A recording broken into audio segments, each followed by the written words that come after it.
Tetaplah teguh di dalam iman Anda, tetaplah teguh di dalam percaya Anda, sekalipun permohonan Anda belum ada tanda-tanda untuk dikabulkan. Bisa jadi Tuhan punya rencana yang lebih besar terhadap hidup Anda.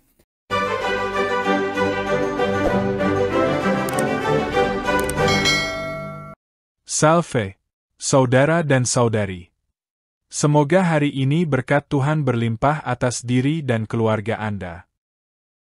Tetap percaya meskipun doa belum dijawab. Nah, saudara-saudara, pada kesempatan ini kita akan membahas tentang persoalan doa yang belum dijawab. Kadang-kadang kita sebagai manusia biasa merasa tidak sabaran. Mengapa Tuhan belum menjawab doaku? Bahkan kadang-kadang kita mendekati rasa putus asa bahwa Tuhan mungkin tidak mendengar doaku. Mengapa sampai sekarang Tuhan belum juga memberikan tanda-tanda bahwa doa saya telah dikabulkan? Nah, di kesempatan ini kita akan lihat beberapa hal sehubungan dengan doa-doa kita yang belum terjawab. Pertanyaannya bagi kita adalah, maukah Anda tetap percaya walaupun doa Anda belum dijawab? Nah, itu yang akan kita jawab pada kesempatan ini. 1. Percayalah bahwa Tuhan mendengar setiap doa-doa kita. Tapi mengapa belum dikabulkan? Nah, tentu saja saudara-saudara, ada alasan-alasan tertentu. Tuhan lebih tahu kebutuhan kita daripada kita sendiri.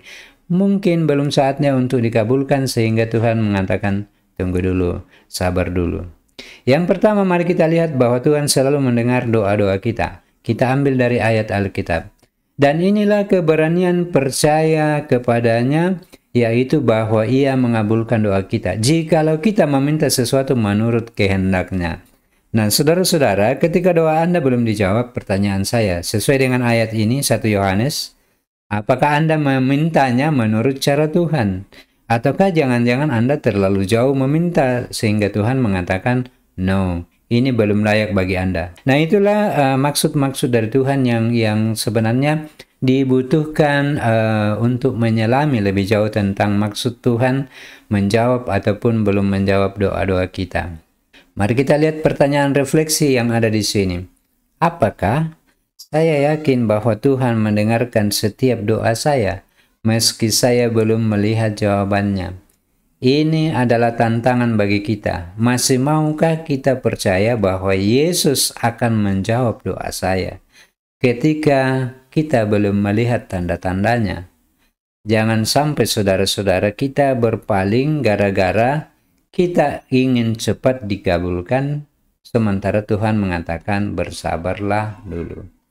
Nah, untuk hal ini, ketika doa Anda belum dijawab, apa langkah konkret yang dapat Anda tempuh? 1. Buatlah jurnal doa untuk mencatat permohonanmu dan lihat kembali bagaimana Tuhan menjawabnya dengan caranya dan waktunya. Lihat di daftar permohonan. Jangan-jangan ada ya Tuhan mengatakan, yang ini dicoret saja karena terlalu banyak. Terlalu tinggi kelasnya bagi Anda untuk memohon hal ini. Setiap pagi, luangkan waktu untuk mengingat, untuk merenungkan bahwa Tuhan peduli dan memperhatikan setiap seruan-seruan yang muncul dari hati kita yang tulus. Nah, dengan demikian saudara-saudara, kita akan kuat sekalipun doa kita belum dijawab oleh Tuhan. Poin yang kedua, bertahanlah di dalam iman dan ketekunan ketika doa kita belum dijawab. Apa yang kita renungkan di sini saudara-saudara? Orang benar akan hidup oleh iman. Hidup oleh iman itu seperti apa? Orang yang tekun, ulet, dan bisa bersabar. Roma 1 ayat 17. Pertanyaannya, apakah yang membuat saya mau tetap bertahan setia dan bertekun mesti jawaban doa terasa lama? Berikan alasan kepada dirimu, mengapa saya harus tetap setia? Meskipun doa saya belum dijawab oleh Tuhan dan terasa terlalu lama. Untuk hal ini, langkah konkret apa yang dapat Anda lakukan? 1. Tetapkan waktu doa rutin agar tetap terhubung dengan Tuhan. Ingat, ketika doa Anda belum dijawab, jangan sampai Anda justru menjauh dari Tuhan. Tetaplah dekat dengannya meskipun tanda-tanda doamu dikabulkan belum kelihatan. Mintalah dukungan dari sahabat rohani atau komunitas untuk saling menguatkan. Ini bagus sekali saudara-saudara. Tetapi itu hanya dapat Anda lakukan apabila Anda aktif di dalam kegiatan-kegiatan komunitas. Jadi, kalau Anda tidak pernah ikut doa rukun, Anda tidak pernah kumpul-kumpul dan saling menguatkan, apakah mungkin Anda memperoleh kekuatan ketika doa Anda belum dijawab oleh Tuhan? Bisa saja Anda justru berpaling dari Tuhan, dan itulah yang terjadi. Maka dari itu saudara-saudara, sering-seringlah ikut doa rukun, sering-seringlah ikut doa komunitas, sebab rezeki itu diberikan oleh Tuhan. Namun ingat saudara-saudara, rezeki itu dicari lewat sesama manusia. Kumpulan 2-3 orang yang berdoa bersama saling menguatkan sangat bermanfaat untuk menguatkan iman kita. Poin yang ketiga, percayalah bahwa waktu Tuhan sempurna. Tuhan mempunyai rencana sendiri dan punya waktu sendiri. Bukan kita yang harus mengatur Tuhan. Ia membuat segala sesuatu indah pada waktunya. Bukan indah menurut kemauan kita saudara-saudara, tetapi indah pada waktunya menurut rencana Tuhan. Jadi, kalau rencana Anda, kalau permohonan Anda belum dikabulkan, ingat bahwa waktu yang indah itu akan tiba menurut kebijaksanaan Tuhan terhadap diri kita. Pertanyaannya bagi Anda adalah, apakah saya belajar percaya bahwa Tuhan tahu waktu terbaik untuk menjawab saya? Atau jangan-jangan saya tidak percaya lagi pada Tuhan. Karena dia tidak menjawab saya, maka saya kayaknya menjadi kurang yakin. Ingat saudara-saudara, tetaplah percaya meskipun doa Anda belum terjawab. Karena Tuhan punya waktu yang sempurna, Tuhan akan memberikan segala sesuatu indah pada waktunya. Nah, apa yang harus dilakukan untuk hal itu? Latih dirimu untuk mengucap syukur setiap hari, meski belum terlihat jawaban atas doamu. Poin yang kedua, tuliskan dalam catatan pribadi setidaknya 3 hal baik yang sudah Tuhan berikan hari ini untuk melatih rasa syukur. Contoh, saya sudah sarapan, saya masih punya rezeki. Saya bangun pagi tadi, saya masih bernapas. Bukankah itu sebuah kewajiban untuk disyukuri? Contoh yang lain, saya menikmati secangkir kopi dengan sangat nyaman. Contoh yang lain, saya masih sehat untuk mengikuti siaran televisi kesukaan saya. Hal-hal kecil itu bisa menjadi daftar yang dapat Anda tulis untuk direnungkan dan disyukuri di dalam kehidupan kita sehari-hari. Poin yang keempat, bagaimana seharusnya ketika doa belum dikabulkan? Serahkanlah harapan dan hasilnya kepada Tuhan. Tugasmu adalah berdoa, tugasmu adalah berusaha, tetapi hasilnya serahkanlah pada Roh Kudus. Serahkanlah perbuatanmu kepada Tuhan, maka terlaksanalah segala rencanamu. Amsal 16 ayat 3. Seruan ini bermanfaat bagi kita. Serahkanlah perbuatanmu kepada Tuhan, maka terlaksanalah segala rencanamu. Perbuatan bukan dilakukan untuk diri sendiri, tetapi mari kita menyerahkannya kepada Tuhan. Pertanyaan refleksi, sudahkah saya menyerahkan keinginan dan harapan saya sepenuhnya kepada Tuhan? Ataukah saya punya keinginan-keinginan sendiri walaupun jauh dari harapan Tuhan? Jangan-jangan terjadi seperti itu saudara-saudara. Kalau begitu, mari kita perbaiki keinginan dan harapan-harapan kita. Harapan dan keinginan yang ideal harus berada di dalam koridor keinginan Tuhan. Langkah konkret yang dapat Anda tempuh adalah 1. Buatlah doa penyerahan secara tertulis. Lalu, baca dan doakan secara rutin agar hati lebih ringan dan lebih percaya. Nah, saudara-saudara, membuat doa itu adalah merupakan bagian dari menghayati doa kita. Menulis doa itu merupakan bagian dari menghayati apa yang kita mohonkan kepada Tuhan. Jadi kalau hanya Anda ucapkan dalam kata-kata, selesai saat itu Anda mungkin melupakan.